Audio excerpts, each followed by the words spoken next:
From the beginning of time, man has always had a pursuit of the best quality of life possible. That quality of life is not possible without resources. The form of resources we have accumulated has changed over time from cowrie shells, state-controlled money, precious metals, real estate, and stocks and bonds. Over the past 100 years, the world has been dominated by the US dollar and its reserves. But everything that has a beginning also has an end. A new financial revolution is upon us with the emergence of a digital economy. The way we earn, spend, and accumulate resources is fundamentally changing. A new asset has appeared that the wealthy have overlooked. Bitcoin has become the best performing asset of the past decade by far. With only 21 million ever in existence, there are more millionaires and billionaires in the world today than there are Bitcoin. Just by holding 0.25 Bitcoin today, will put you in the top 1% asset holders in the world in the next 5 to 10 years. If you would have invested $100,000 in Bitcoin in 2013, today it will be worth more than $15 million. Bitcoin billionaire Raoul Pal says, Bitcoin's performance is so dominant and so all-encompassing that it is going to suck in every single asset narrative dry and spit it out. Never before in my career have I seen a trade so dominant that holding any other assets makes almost no sense. This is not an industry you can afford to ignore. If you want to remain in business, then you must adapt. Are you offering services in Bitcoin? Are you accepting payments with digital currencies? Have you adopted blockchain technology? Blockbuster Video at one point was the most dominant video service in the world. They had the opportunity to be part of Netflix, but they ignored the changing technology. Where is Blockbuster today? Where will you be tomorrow?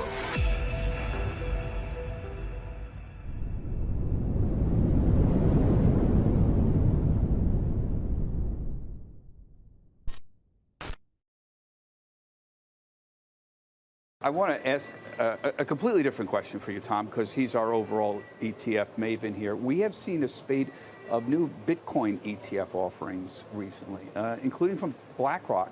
Even though everybody knows the SEC and Gary Gensler is completely hostile to the idea, and everybody said, well, they're going to say no to a Bitcoin ETF, just like they said no to everybody else. But I'm wondering why now? What does BlackRock think they're going to get out of this effort? You can't get away from your favorite subject here, can you? People ask me about it, and I don't have an easy answer for it.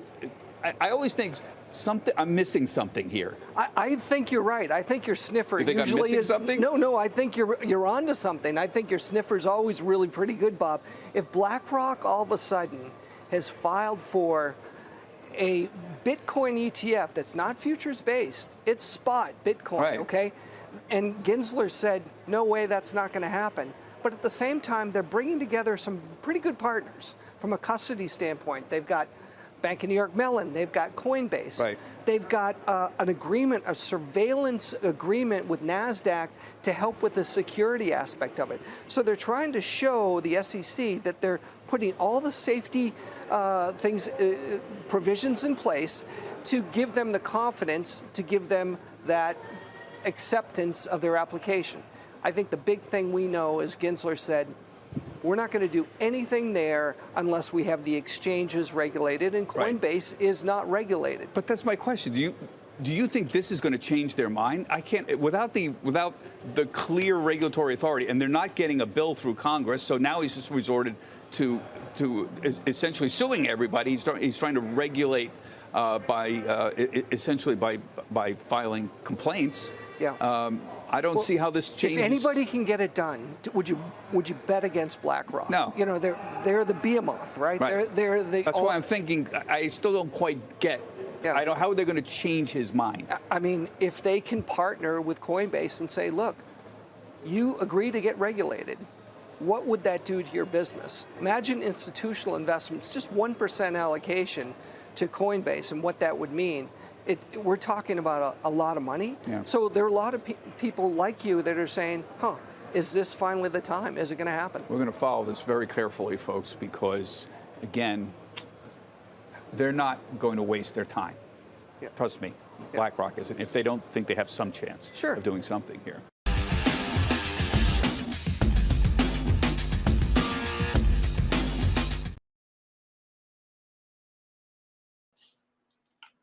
All right. Good morning, everybody. Welcome to Early Morning Crypto Talk. Bitcoin Brandon from Los Angeles, California on this Saturday morning or afternoon or evening, depending on where you are listening in from. We are streaming live on Facebook, Twitter, and YouTube at the same time on our StreamYard. And some of you are actually on the StreamYard yourself. So I want to recognize those of you that's here already. I see you, Mr. Albert from Connecticut. Good morning, good morning, good morning.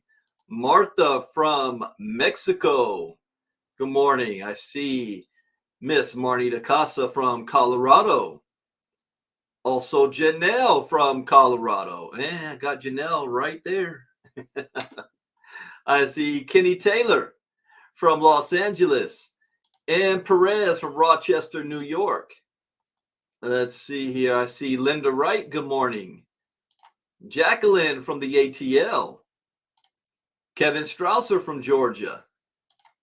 Melanie TikTok Davis from Chi-Town, Chicago. Let's see. We've got Joyce Easley. Good morning. Prosper with CJ from Fort Lauderdale. Good morning. Good morning. Joyce is in South Carolina.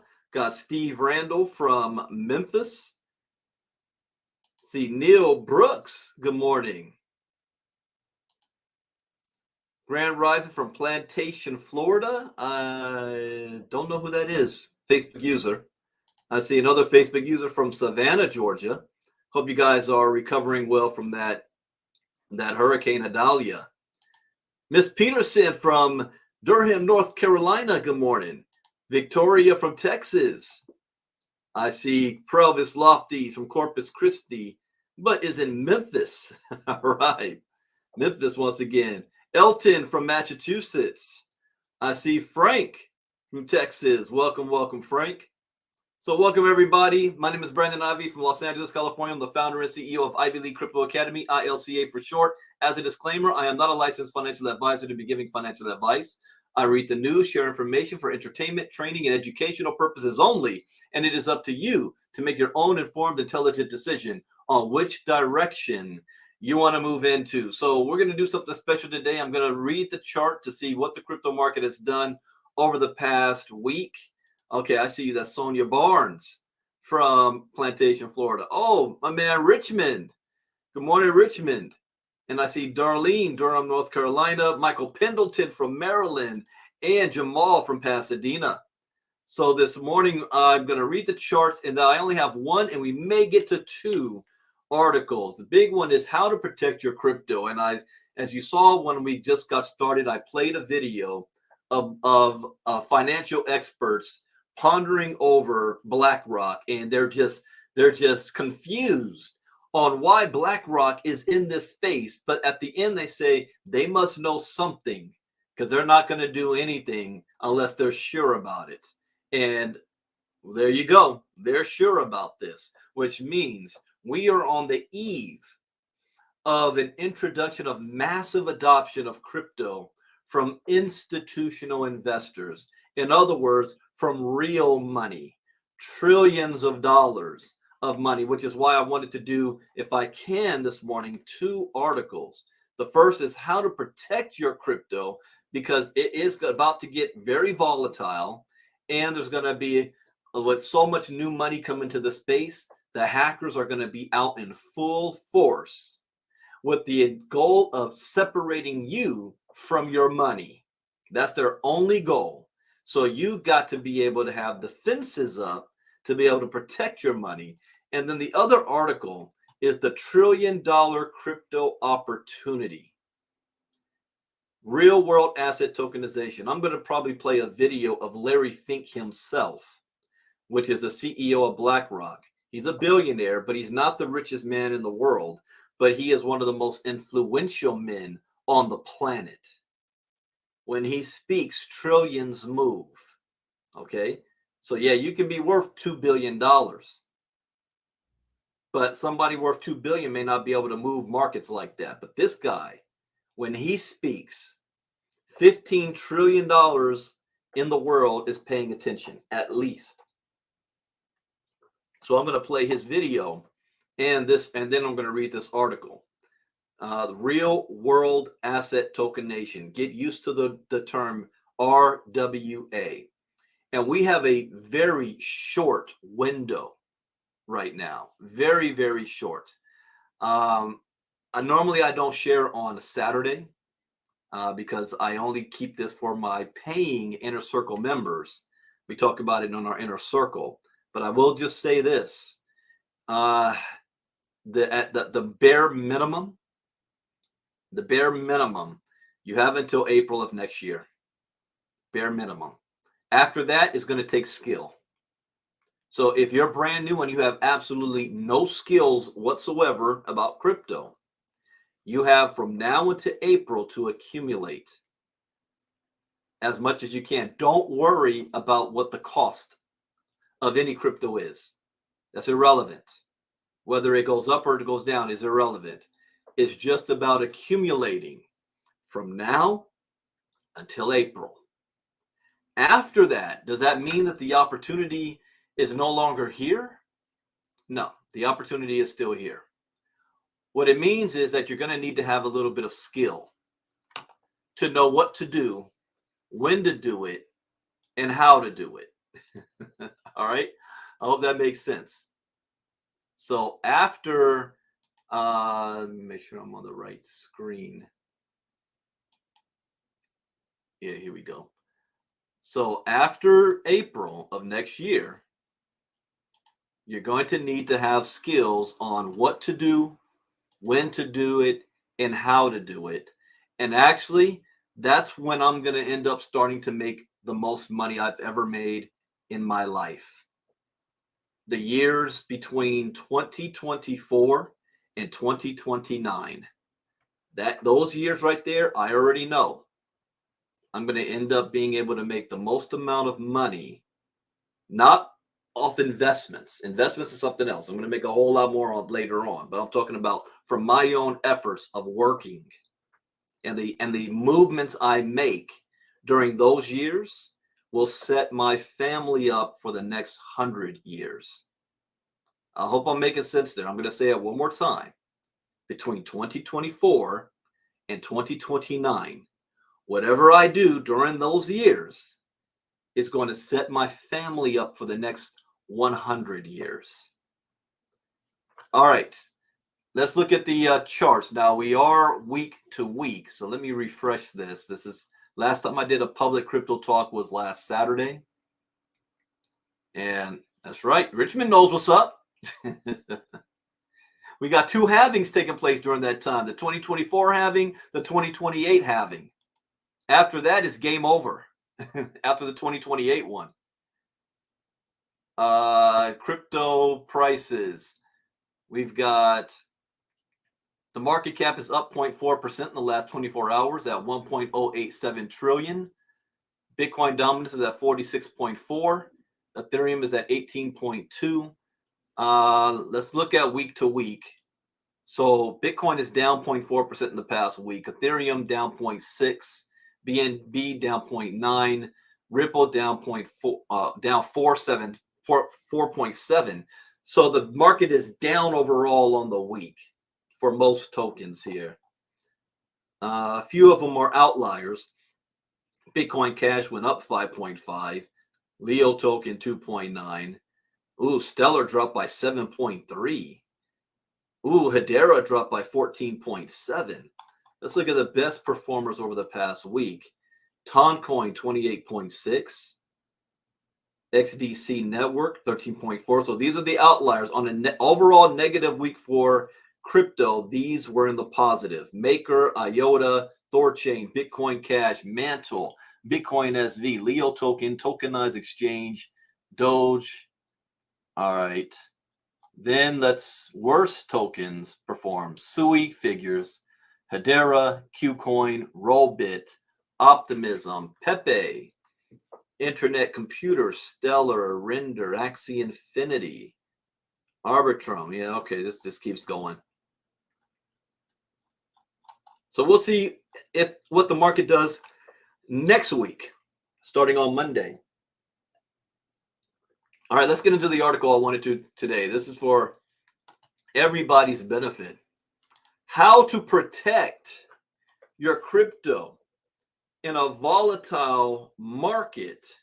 Bitcoin OGs and experts weigh in. It's one thing to make money. It's another to be able to keep it. The first time I made 7 figures, I thought I was balling, right?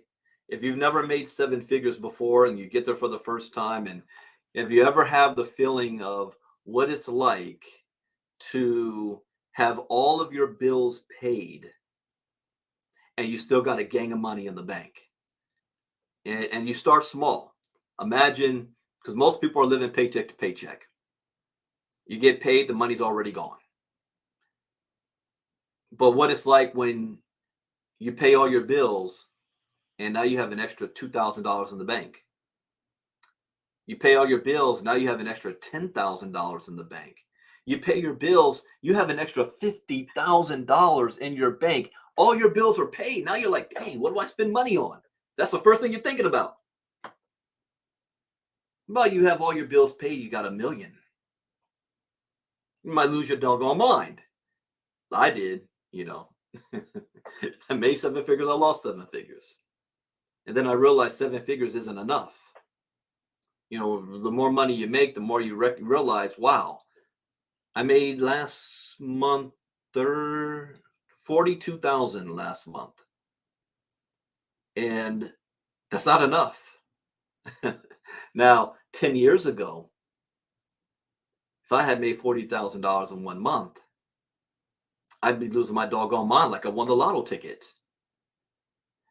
But back then, I also didn't know how to keep it.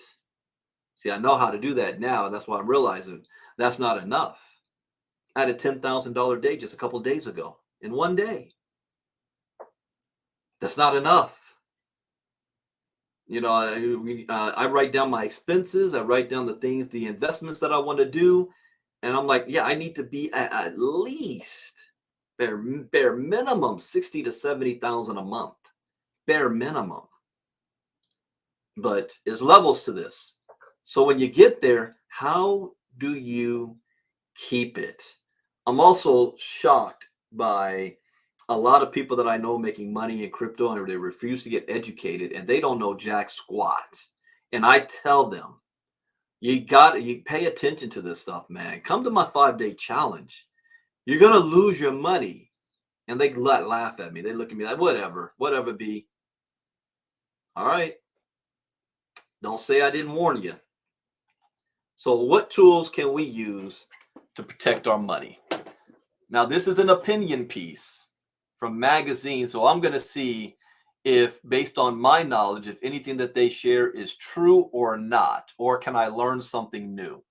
So crypto is a volatile place. Money can be as easily lost as made through the ups and downs of Bitcoin and the wider market, and there are massive decisions to make. Should you just hold, invest and do nothing, or actively trade the market? Or what about all three? So if you've got skills, you can do all three. And don't think that the one thing that is a guarantee in this space, I guarantee you're going to lose money. I guarantee it. I don't know when, I don't know where, I don't know how much. There's not a stock market trader who hasn't lost money. There's not a billionaire who hasn't lost money. There's not a millionaire who hasn't lost money. You will lose money, but your education will determine how much you lose and that you will earn more than you lose. Even I lost 40K doing something stupid, not paying attention, doing something quick that I've done 1,000,000 times before at 2 o'clock in the morning, and I lost 40K. It's crazy. Little simple mistakes. Got to be careful. Basically, how do you protect your stack from the 1,000,001 things that can go wrong? I was watching, you guys know about the James Webb Space Telescope that is the step up from the Hubble. And I was watching the documentary, I think it's on Netflix, about the building of it, the launch of it, and that there's hundreds, if not thousands, of things that can go wrong.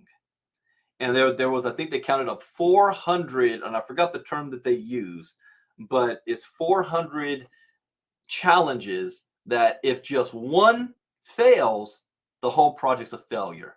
So it's got to pass all of these challenges every step of the way. A million different things that can go wrong. Same thing can happen in your crypto. There's things you've got to make sure of that you do, that if you miss something, you can end up losing it all. So walk before you can run. When faced with the question of how best to protect your crypto, OG Brock Pierce, how do they consider these guys OGs? Just because they was in it long time? Is that mean because you bought Bitcoin in 2010, that means you're an OG? I don't know. I seen OGs lose all their money. But all right. I think that's James R. Davis, Big B. All right. So Brock Pierce is an OG.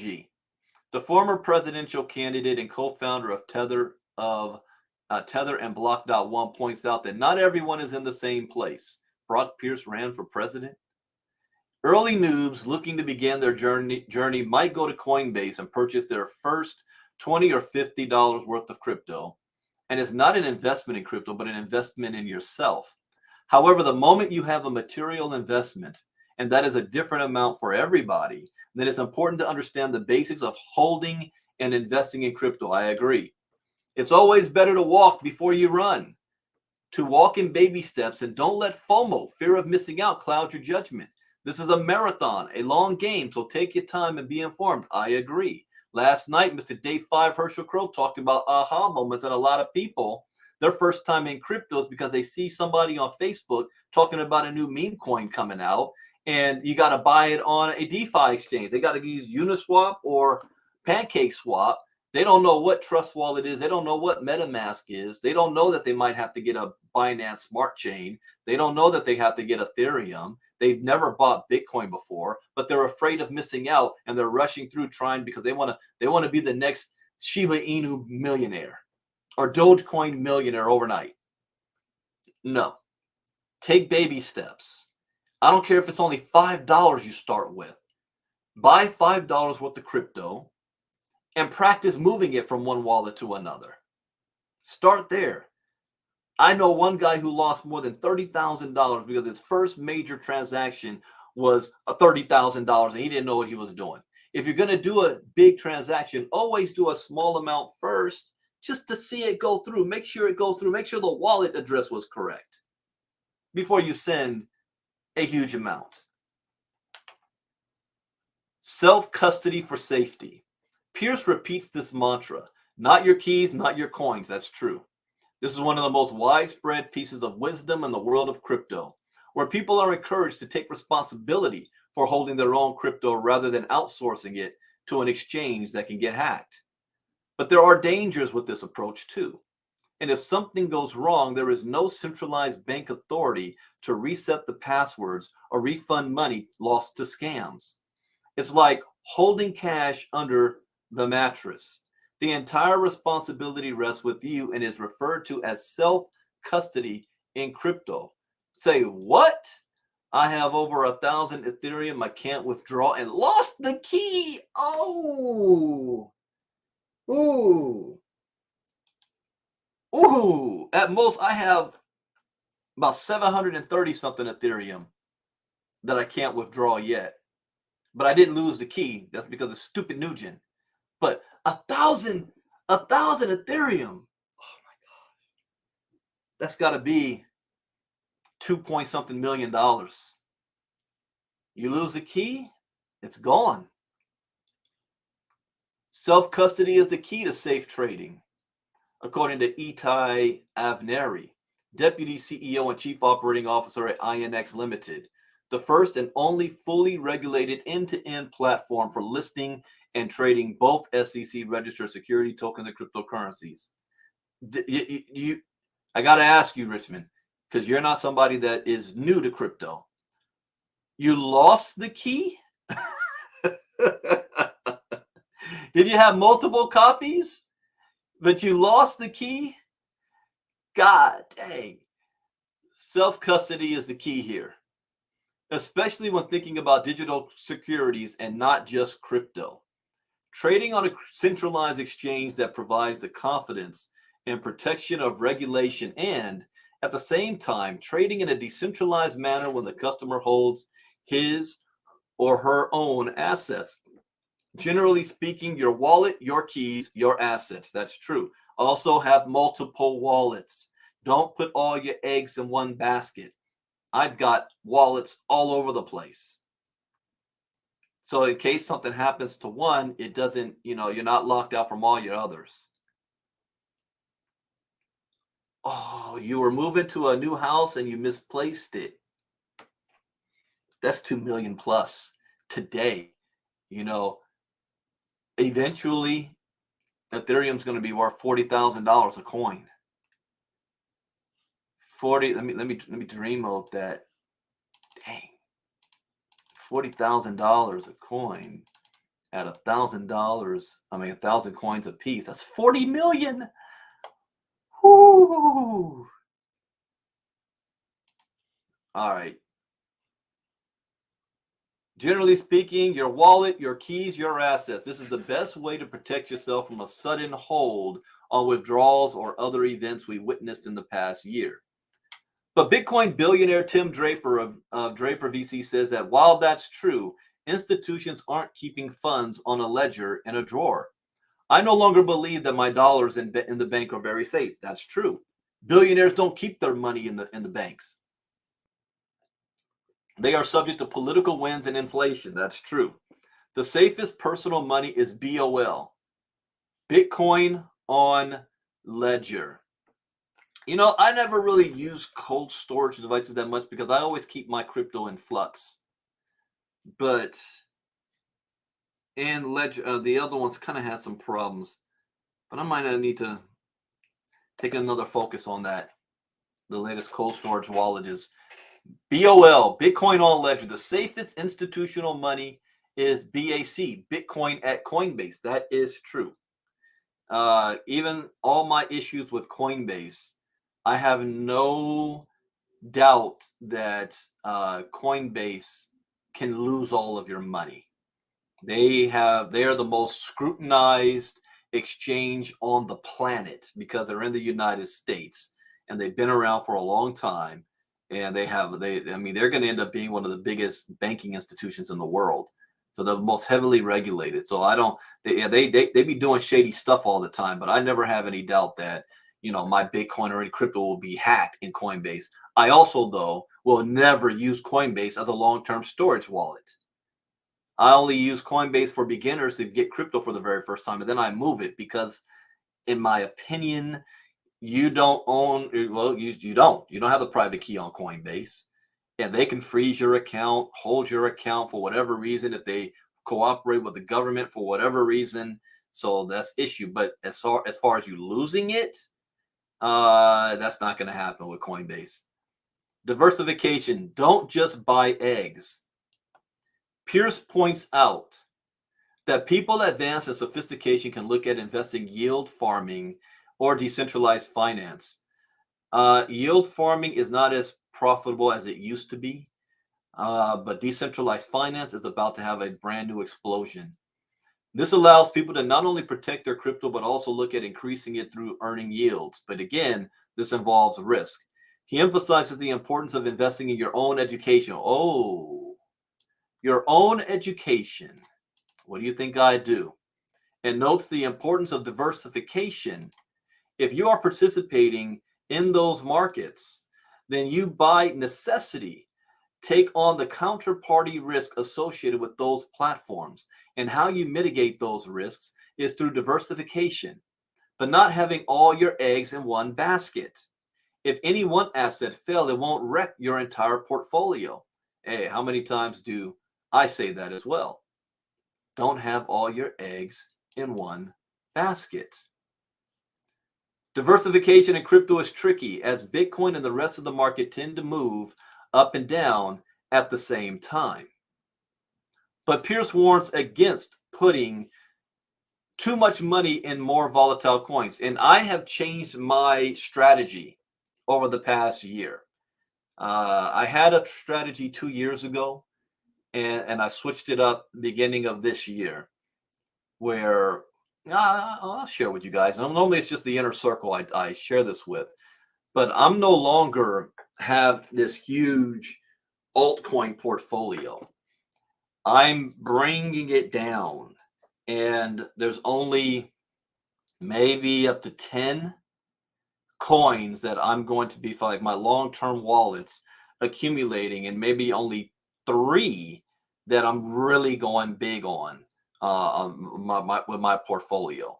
And I'll give you 2 of them is Bitcoin and Ethereum, of course. But the number one is for me is Ethereum. I'm going bigger on Ethereum than I am on Bitcoin. But I used to have like 60 coins portfolio. It was crazy. But I think we're getting closer and closer to the crypto storm is coming. And the only time I play with altcoins is if I'm trying to make a quick buck, short-term money. I can make some quick money off of this. But I'm not playing with them for long-term holding. Andrew Latham, a certified financial planner based in Roseville, North Carolina, and the director of content for financial website supermoney.com, echoes Pierce's restraint and suggests looking outside of crypto as well. The key to surviving market downturns is diversification and a disciplined approach. Don't put all your eggs in one basket. Spreading your investments across various asset classes can help cushion against volatility. Keep a disciplined approach to crypto investing, focusing on long-term goals over short-term market fluctuations.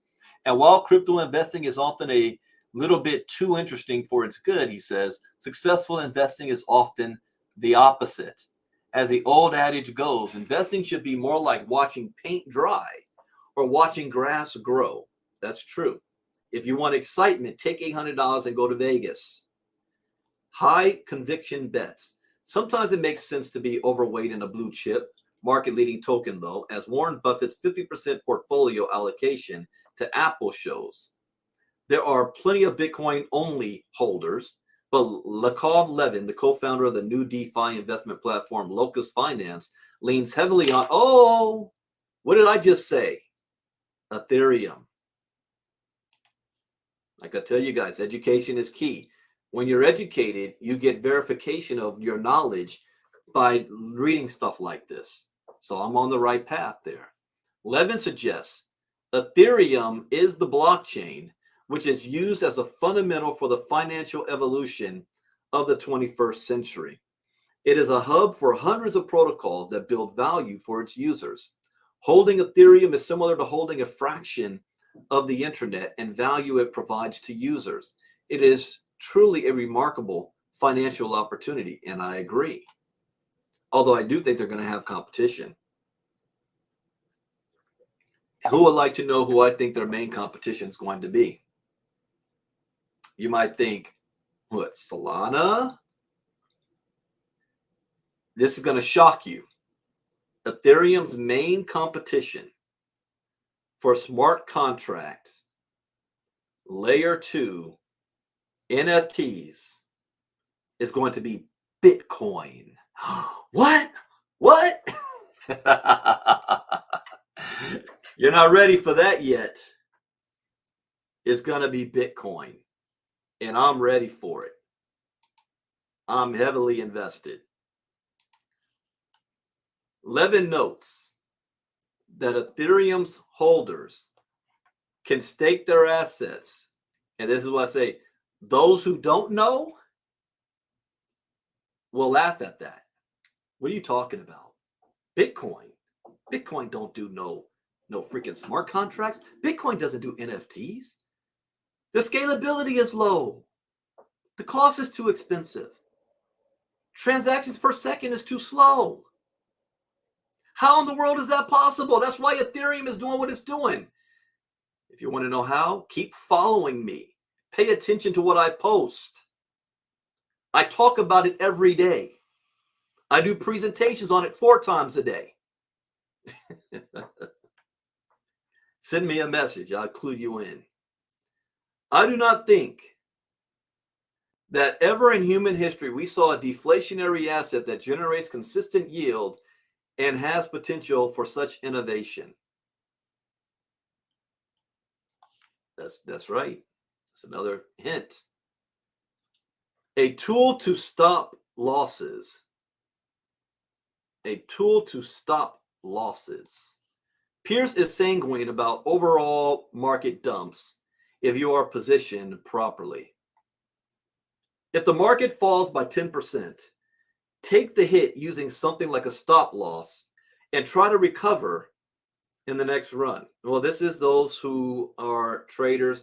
This is what you got to be careful with. This is for those who are keeping their money on freaking exchanges. And I totally am against this. And it blows my mind. I mean, people that got millions and they keep it on exchanges for convenience.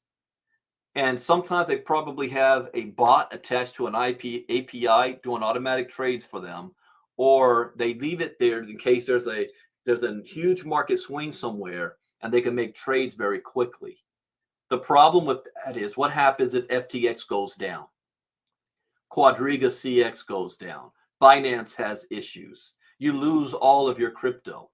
So what this means by this is that you can have your money on the exchange, put a stop loss in. So if you're not looking at the charts every day, you're not actively trading. When the market drops while you're asleep, it will automatically sell your position so you don't ride it all the way down. Okay, that's what that's for. But do not use crypto on the exchanges as your wallet. Only have money on exchanges that you're going to trade with. So this is very risky to be playing this, but he is right on this. A stop loss is a risk management tool that automatically sells a token once it reaches a certain floor, predetermined by the user. It is designed to limit losses, but can be a blunt tool in the crypto world, where movements of 10% are common. It could see all assets dumped as a result. Levin is cautiously bullish on stop losses, which basically allow traders to close a trading position at a specific price. The only time, since I'm active with crypto, I'm not an active day trader anymore. James Davis, I mean, he's the man. He's far better at it than me. But what I do, if I am actively, because I may go a couple of months and then all of a sudden for 30 days, I'm trading like a madman. Because once you learn the skill, you're a walking ATM machine. You can make money whenever you want to. So whenever I get that bug or that urge, I need to flip a quick 5 or 10K, then for 30 days or so, I'll be a trader. And so what I would do is before I go to bed, I would hit the stop losses in there. And then when I wake up, I turn it off because I'm paying attention at the moment. So it's every person's different. You know, once you learn this, there's no right or wrong way. It's whatever is benefits and fits you and your lifestyle. Okay. So just because I do something, people say, Brandon, who should I listen to in crypto? Should I listen to you? No, you shouldn't listen to me. Because the things that I do may not be in your best benefit. I move differently. You should listen as far as learning the education, learning the information. And then you got to follow yourself and take the knowledge you have to best fit for your lifestyle. The effectiveness of any tool lies in the hands of those who use it. The most important thing about stop losses is the feeling of control, which protects from anxiety of being in the market. One of the scenarios that stop losses is the management of hypotheses on market behavior. When entering a trade, a trader has a hypothesis of the behavior of the market, which leads to opening a trading position. Stop losses allow you to pick the price where your thesis is rejected by the market and limit your loss, which is a must thing to have for long-term trading. But stop losses do not save from cognitive biases, which heavily affect trading. In this case, a trader may re-enter trade a few times, breaking his own rules under the influence of greed or fear. It is important to have discipline to follow your own rules. One of the rules that I use when trading is when hit by stop loss, I take a break from trading this asset, says Levin. Pierce is not an active trader and sees himself more as a long-term participant in the market. He appreciates that market volatility is not a negative thing and that tremendous wealth is made in volatile markets. The more movement, the more opportunity. But it's not for the faint of heart. You know you're riding a roller coaster ride almost every day, says Pierce. Options can protect against extreme volatility. I haven't messed around too much with options. Actually, not at all. All-time highs and all-time lows. Recent reports in the Wall Street Journal point to SpaceX writing down the value of its Bitcoin holdings by 373 million. It is currently unclear whether SpaceX sold or merely reduced the value of its digital assets in its accounts. This may cause difficulty in the future as U.S. accounting rules dictate that once written down, the value of Bitcoin on company balance sheets cannot be adjusted upward even if its price rises. The subsequent downward movement took many by surprise, established investors and newbies alike. What other tools are available to users to protect their crypto? Well, a 50-year-old model created by Nobel Prize winning professors could be an option. Options trading gives the trader the right or obligation to buy or sell a specific security on a specific date at a specific price. It's a contract that's linked to an underlying asset such as a stock or a security. Since 1973, options have been priced using the Black-Scholes model, originally authored by two university professors. This mathematical equation estimates the theoretical value of assets based on implied volatility, taking into account the impact of time and other risk values. It is to this day regarded as one of the best ways to price an option contract. Asked if he might consider using a tool like options, Pierce is cagey. He reckons that leverage is the demise of most people's wealth. If you ever watched Trading Places, something like that's going on, where Eddie Murphy figured out how to manipulate the stock market, the system, Trading Places. So as profitable as it could be, it can also be the demise of most people's wealth. Leverage is a use of borrowed funds to increase one's trading position beyond what would be available from one's cash balance alone. Be very careful playing with leverage. It's a tool for hedging to try and achieve great gains, but can be the thing that creates more problems if you're not a skilled trader. Think of the whole Reddit what was it? The movie theater and GameStop stocks. You guys remember that? And not Radio Shack. Radio Shack, maybe? Yeah, but the Reddit community figured out how to freak it out the Wall Street traders. And then the Wall Street traders tried to sue. Not fair. That's not fair. What? They used the rules. They did exactly what you guys do every day. Pierce has bought into options in the past a few times where he tried to swing for the fences with leverage option bets. It's not worked out well for me because one of my problems is I'm so close to the market that the markets are not as rational. Pierce quotes the recent SEC Ripple legal action. He didn't trade on this occasion, but if he had, he would have bet on an altcoin bull run. It didn't happen. Remember that when Ripple won the case, I thought that Ripple should have gone at least to $1.50. It only got up to about 81, 82 cents. If I had followed my gut, then I would have bought and been wrecked the next day. As Pierce said, that's why he's not an active trader. That's me too. I am not an active trader, but I know how to trade. Oh, will Bitcoin no longer be able to go up? You haven't seen nothing yet. You're going to be able to talk to your grandchildren about, I remember when Bitcoin was only $27,000 a coin. That's all I got to say about that. A new protocol called Bumper is launching this month, claiming to provide a safety net for downward volatility. In other words, no, Bitcoin is going to go up long term, way up. It combines stop losses and options in a way that co-founder Jonathan DeCarteret claims is cheaper and more efficient than both those traditional tools. Bumper's back-tested economic simulations claim a yield improvement of 46.2% over options pricing during the 2022 bear market. This is demonstrated through a historic simulation report audited by Crypticon and CAD Labs. Decentralized finance typically has low latency and high frequency of liquidity, which poses certain complexities for the model.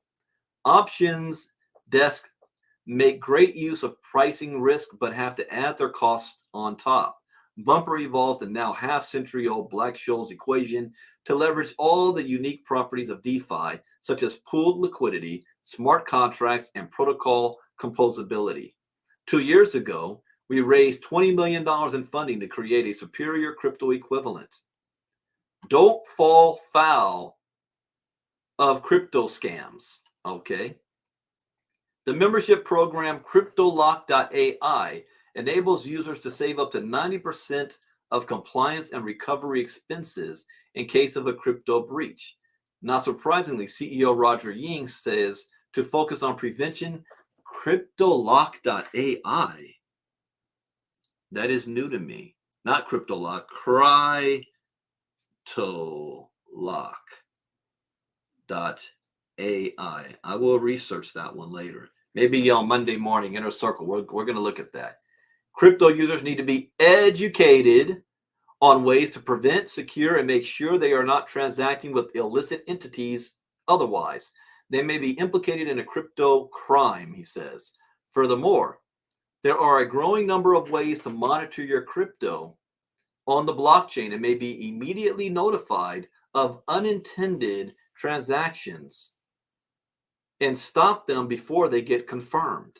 He adds that if you still end up the victim of a hack or rug pull, understanding the necessary processes to recover is very important both in time and expenditure savings.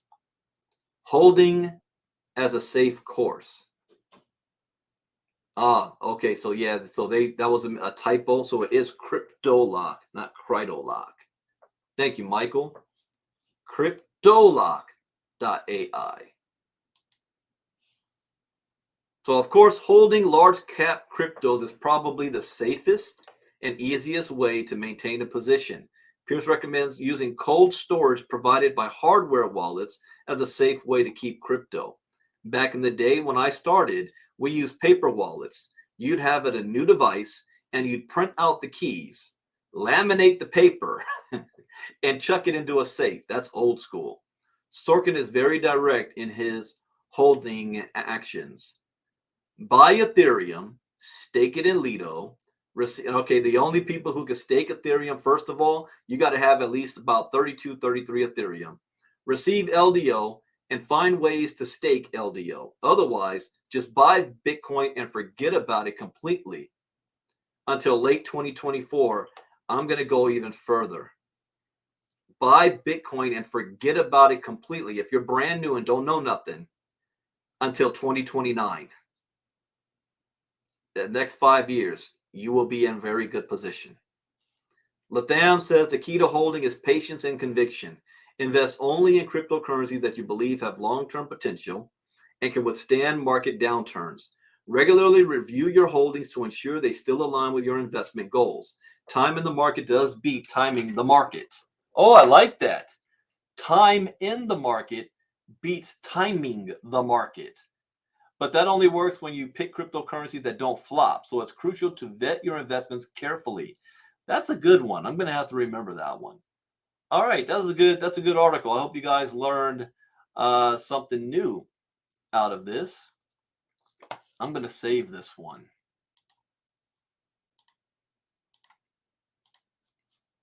All right, actually, no, I want that saved in my security.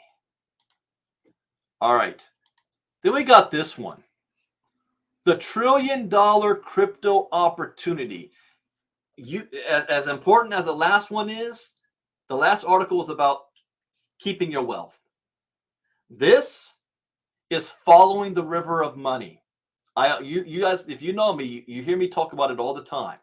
If you want to change your situation, change your current financial position, then you need to put yourself where the river of money is actually flowing. And it's flowing towards blockchain, And from blockchain, it's flowing towards metaverse. But even with that, it is flowing towards this real world asset tokenization. Is this the article you want, Kenny? Only problem is I can't. Oh yeah, I can post it in the. You guys should still be able to see this if you're in StreamYard. If you're on Facebook, I can't because I'm streaming in multiple groups. Wow, so it went to YouTube got it, Twitter got it, or X. All right, can you please touch on protecting yourself from SIM swaps? Okay, briefly.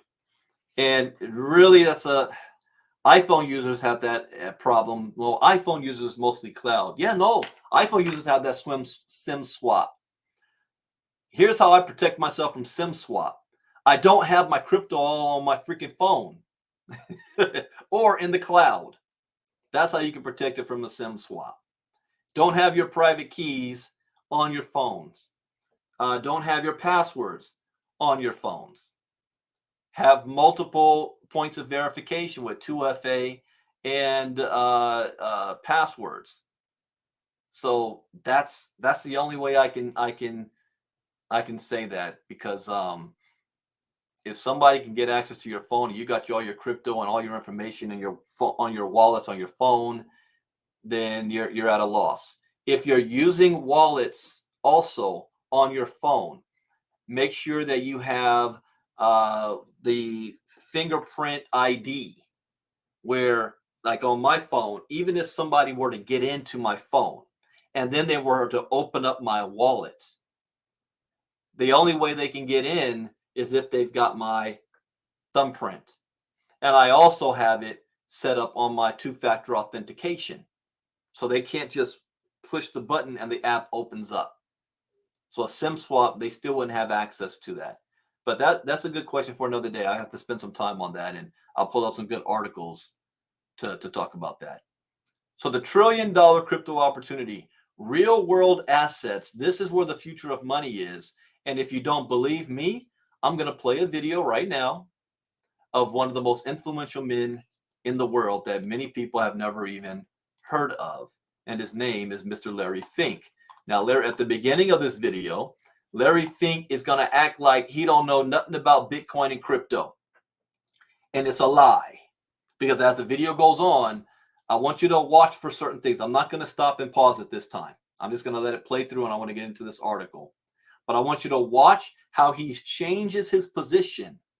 Watch his body language. Watch how comfortable he is. And then he goes from not knowing nothing about it to we're leading the way in this space. And he uses a word, tokenization, over and over and over again. Pay attention to this. Is it true that you're building out a cryptocurrency capability? No. I mean, we're looking at it. We're looking at blockchain technologies, and we're looking at all the But blockchain isn't crypto. Blockchain is just the underlying technology. Well, don't your clients want crypto exposure? No. I don't believe any client has sought out crypto exposure. Really? Yes. But at some point they might. Do you need to be prepared? I don't, at the moment, no. I have not heard from any one client they're looking to buy a cryptocurrency at this time. But right now, I can tell you it worldwide, I have not heard from one client who said, I need to be in this. BlackRock, the most powerful asset manager in the world with a $10 trillion portfolio, is investing in cryptocurrency. This is not going to be an easy task. Capital is moving, and it's going to move very rapidly. I believe the next generation for markets, the next generation for securities will be tokenization of securities. We will, and if we can have that distributed ledger that we know every beneficial owner, every beneficial seller, we all have our code of who's buying, who's selling, instantaneous settlement. Do not be fooled. Don't let Larry Fink's friends go on TV and convince you not to buy this time around. While Hillary and friends continue to sow fear, uncertainty, and doubt about crypto into the minds of the general public, BlackRock has been forced to disclose that they're into it. I actually believe This technology is going to be very important. Look at it. We have been part of a huge revolution in investing through ETFs. We believe that ETFs will be changing the whole way we invest. Many people still use it as a means, well, people are investing it for indexing. No, the majority of people who are putting money in in ETFs are active investors that are buying exposure. The entire bond market is being transformed as we talk right now. I believe the next generation for markets, the next generation for securities will be tokenization of securities. And if we could have that distributed ledger that we know every beneficial owner, every beneficial seller, we all have our code of who's buying, who's selling, instantaneous settlement. I mean, the transformation, think about it, instantaneous settlement, bonds and stock, no middlemen. We're going to bring down fees even more dramatically. As for me, I don't have to vote on any shares anymore because the beneficial owner will do all the voting. And by the way, this isn't the first time he's said this. Larry Fink has been getting more and more vocal on this. This is one of the reasons why I'm focusing on the whole idea of blockchain for securities. I look forward to the day when we could tokenize stocks and bonds, that every stock and every bond we could identify immediately who is the beneficial owner. And this is why we're working on it. And every beneficial owner, from an individual to an institution, have the ability to vote, to democratize every single vote. And that's where we want to take this, and we're leading that effort. Oh, I actually believe most of the companies are not going to be around. I still believe that. I do believe because they're now real, they're frauds, they're what? Well, I mean, think about FTX. I mean, you could look back now. FTX created it. Its failure was it's creating its own token. It was not a DeFi. It wasn't a ledger that was open to the world. It was a closed ledger. Right. It was not distributed. So the whole foundation of what crypto is, it's supposed to be a distributed ledger that is across the system.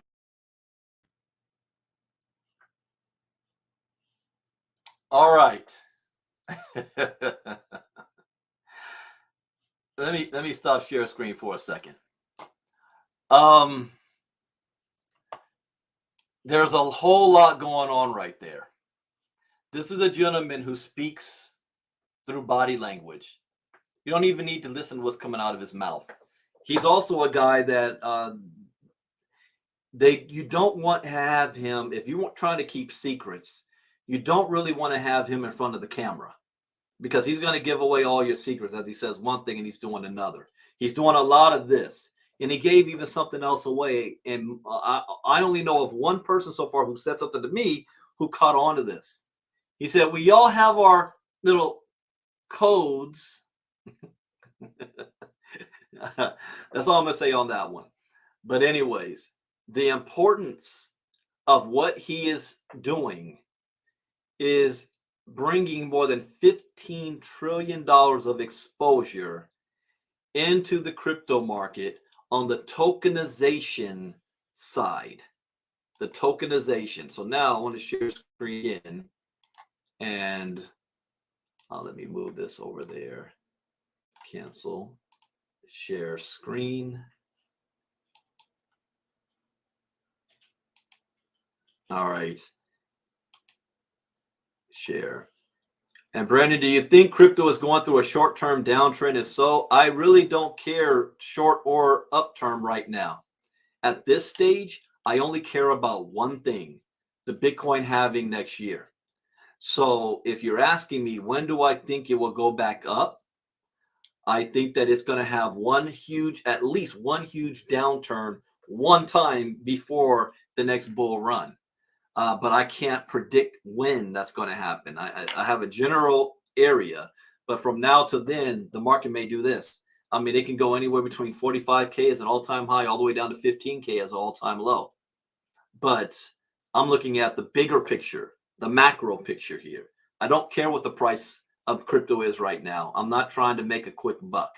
Here's something else I forgot to say on the last article that's important to do, a mistake that I made.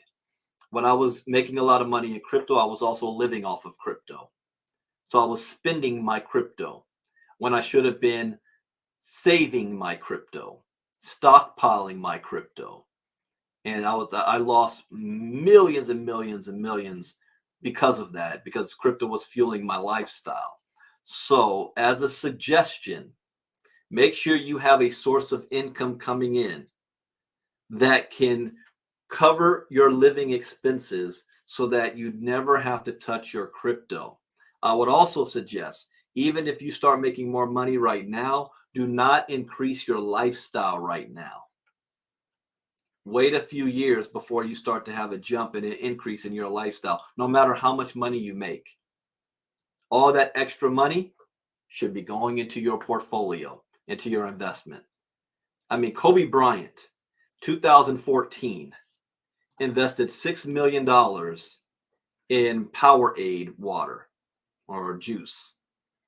And their main competitor was Gatorade. 4 years later, his $6 million investment made him $400 million. Kobe could have took that $6 million, went and bought another house, bought some cars, bought some jewelry, clubs, and flown on everybody, taking care of a lot of stuff with the family. Now, he can invest because he had other money that was taking care of his lifestyle. So that was a hard lesson for me to learn. And I make it a point to make sure I have multiple streams of income from other sources that I don't have to touch my crypto.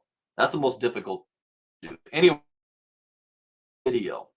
Let's get into this article. And this is an opinion piece. So I'm either going to learn something, agree, or disagree with what is being shared. The trillion-dollar crypto opportunity, real-world assets, going by technology theorist Carlotta Perez's research, RWAs may be the next phase of substantive crypto development. And what we hope is the end of a bitter crypto winter. History offers foresight that good times will return. According to the eminent professor Carlotta Perez, technology is adopted in predictable waves. Exuberant bubbles are followed by seemingly existential crashes prior to long golden ages of growth. We saw such a pattern back in 2001 when the so-called dot-com bubble burst and the New York Times declared that dot-com is gone and the dream with it. There's going to be a crypto explosion. The news and everybody's going to say crypto's dead and gone. This was back then. The giants of e-commerce who walked among us are culturally extinct now with the war on. Yeah, but are we still using the internet today? Fast forward to today, and we have witnessed over 2 decades and trillions of dollars of sustained growth, together with the transformation of the old economy. This growth was punctuated, as Perez predicted, by bubbles and crashes approximately every 20 years. Web3 is another technological revolution, which is undergoing this familiar boom and bust cycle. Until now, Web3 has succeeded in installing a cluster of technologies with enormous potential for economic growth and transformation. DeFi, or decentralized finance, has installed the infrastructure to enable a new financial system which replaces intermediaries with code and replaces trust with the assurance of immutable smart contracts. However, until now, DeFi has mostly transacted magic internet money in the form of crypto tokens. Similarly, NFTs have solved some of the problems of digital scarcity and enabled the democratization of creativity, decline to digital art, culture, and memes. Didn't we just on Thursday night's Find Challenge, we went over NFTs? So digital art, culture, and memes. In other words, DeFi and NFTs may leverage superior technology, but are transacted primarily with volatile, small market cap digital assets. According to Perez, this is both valuable and normal. New technological infrastructure is laid down in the initial inevitably by a failure to meet such high expectations and a financial crash. However, it is this superior technological infrastructure, there's the word there, superior technological infrastructure that typically forms the basis of the next phase of growth. So you got installation period, deployment period. A thesis increasingly shared by crypto and traditional finance is that the tokenization of real-world assets will form the backbone of the next bull run and unlock the transfer of trillions of dollars of value into crypto. Let me show you guys something here. And here we go.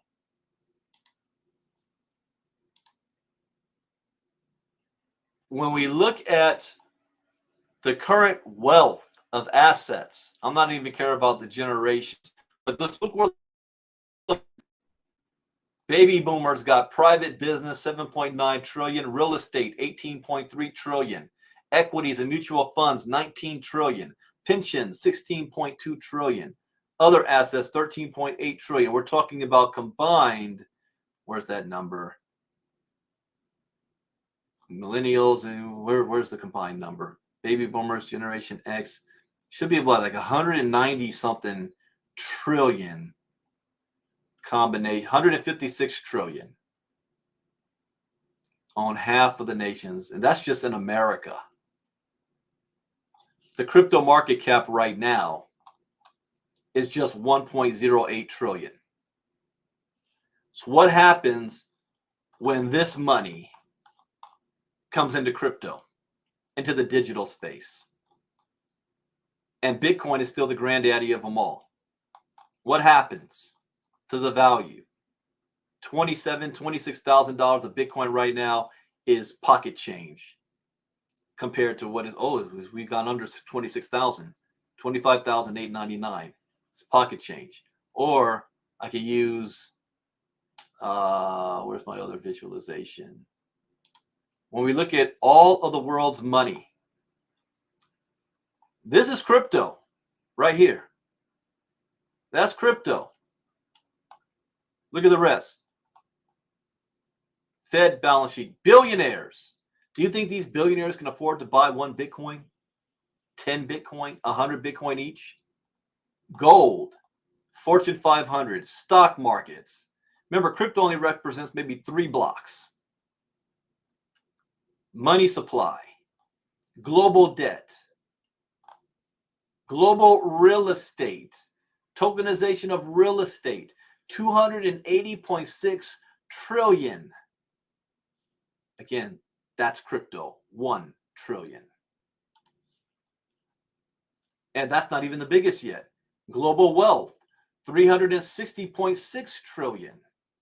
What if crypto just got 5% of that, 10% of that? That's still not even the biggest. Look at derivatives, 558.5 trillion. You guys think you know money? You still think that this is money? This ain't even real money. That's what they let the slaves use to barter between themselves because it's not even backed by anything. This is the real money that most people don't have access to. And this is the money that Larry Fink and crew is talking about tokenizing, going into the digital space. So where do I leave off at? Or in Perez's terms, RWA tokenization will unlock a new golden age. I said it. Cryptocurrency represents the greatest economic shift in wealth in the history of mankind. And people wondering why I'm not doing other stuff. The greatest economic shift in the history of mankind. Man, you want me to go look at something? I'm not going to say it publicly or anything like that because I don't want to offend anybody. But you want me to look at something other than crypto? You must be freaking crazy. Out your damn mind. This is where the money is flowing. This is happening right now already. The current state of play is that traditional finance, including giants including BlackRock and Fidelity, along with real world or RWAs, startups like Zero, Securitize, and Polymath are using the blockchain. They're using the blockchain to tokenize assets that actually comport with the real world. These categories include commodities, fine art, real estate, and financial instruments such as stocks and bonds. To quote BlackRock CEO, who did we just listen to? I did not read this article before today. CEO Larry Fink, the next generation for markets, the next generation for securities will be the tokenization of securities. Where's the world's money? Stock markets, money supply, global debt, global real estate. This is where the money is. I love the health and wellness industry, but that ain't where the river of money is. People are making a killing in the health and wellness industry. More power to them. But for me, this is where I'm at.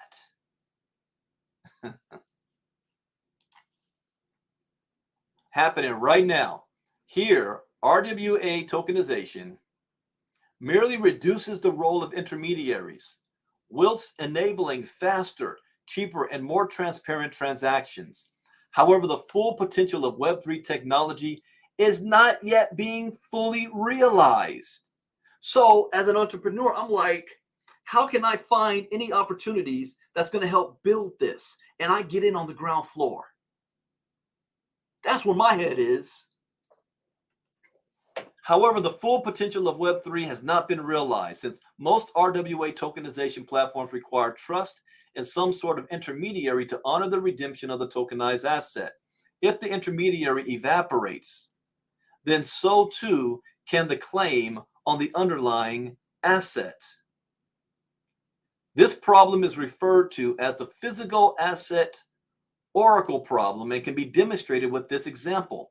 If Alice tokenizes her car and Bob buys the token, how can Bob be sure he will receive the car?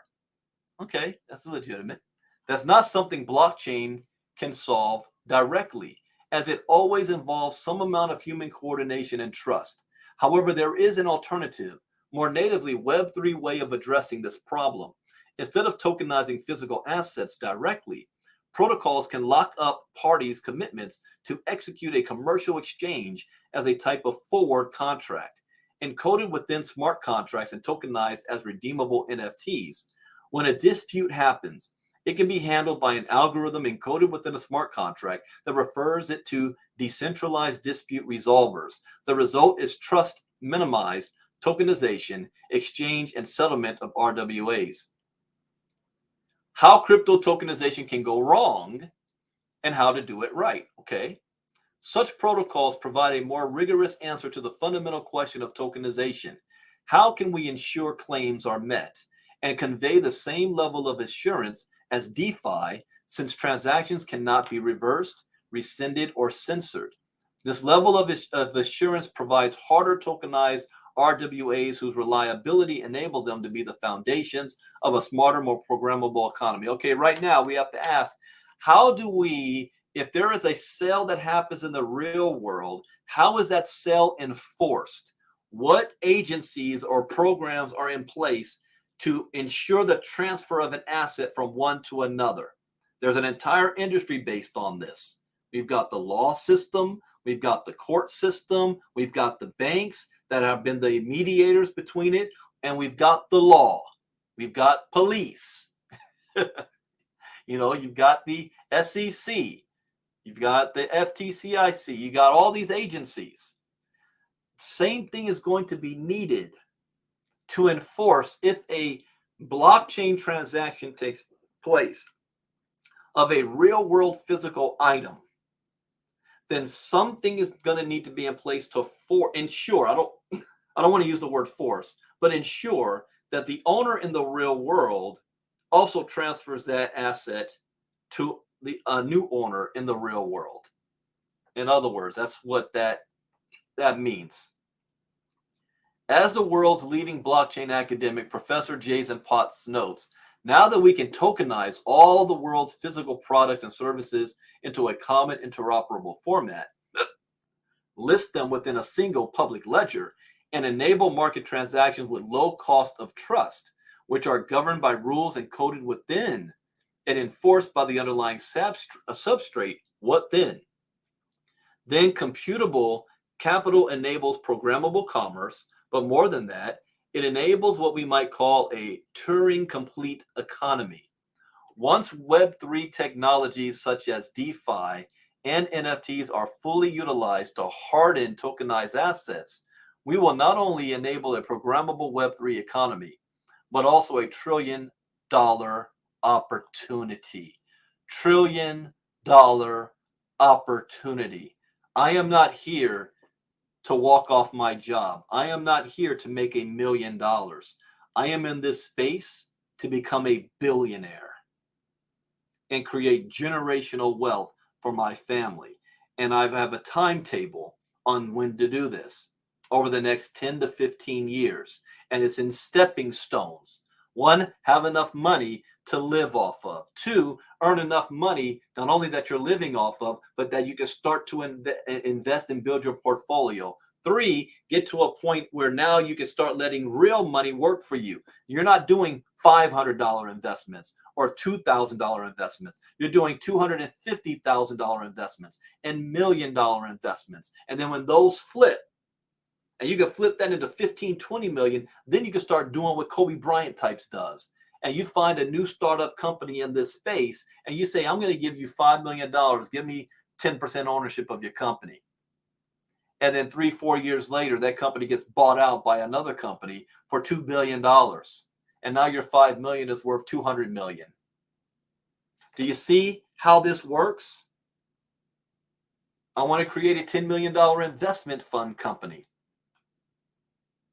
Kobe did it, called it Mamba something, where its only goal is to invest in other companies. And you flip that money. You make far more money off the basketball court than he did on the basketball court. Michael Jordan's mother was a genius. She told Nike, no, I don't want just a signing bonus contract and a car. I want a percentage of every single sale that you make using my son's name. $400 million a year later now that family gets. 400 million. Michael Jordan will be dead and gone, but the Jordans will still be here. His children and grandchildren are going to make more money than he did in his lifetime. That's real money. And if you're starting from scratch and you got to ask yourself, how do I do it? Where do I get started? Then you've got to figure out, where is the river of money flowing? It ain't flowing on the 9-to-5 job set. It ain't flowing on getting a college degree. That ain't where the river of money is. So you have to figure out, where is the river of money flowing? And then that's where you put all your time and attention into. Learn, apply, execute. And if any of you are on the same wavelength like me, then I extend an invitation for you to do the things I'm doing. Or get back to anybody that's invited you here. I'll be doing a presentation on one of those tomorrow night, 8 p.m. Eastern, 5 p.m. Pacific. I'm not playing. I am serious about my money. And I'm also serious about helping as many people as I can, because the more people I help, the more money I make. And if not this, then please do something. Because if you continue doing what you're doing right now, you're going to continue to get what you've always been getting. That's not going to change. And situation is about to get far worse than you already think right now. All right, so that is it for my crypto talk for today. I hope you learned something new. As always, that's the point. I will be back. This is Labor Day weekend, so I got a call with one of my clients in the 45 minutes, and then I'm done until I am doing a presentation tomorrow night. And Monday, I'm going to have to shut everything down on Monday for Labor Day. I need a vacation. barbecue and go swimming for Monday. So I won't be doing anything until Tuesday. I think that's also going to include early morning crypto talk. Nothing. I'm shutting it down completely. Nothing's happening on Monday. I'll be back on Tuesday. All right, everybody. Take care. I hope you gained and learned from something. And if you want to be a part of this on a daily basis, we cover this stuff daily, every Monday through Thursday in our private community. Join our ILCA community, ilcasecrets.com/sales page. It's been scrolling at the bottom all morning. With that, take care. Enjoy the rest of your weekend. Be safe out there. And I'll see you on the other side. Bitcoin Brandon out. Bye-bye.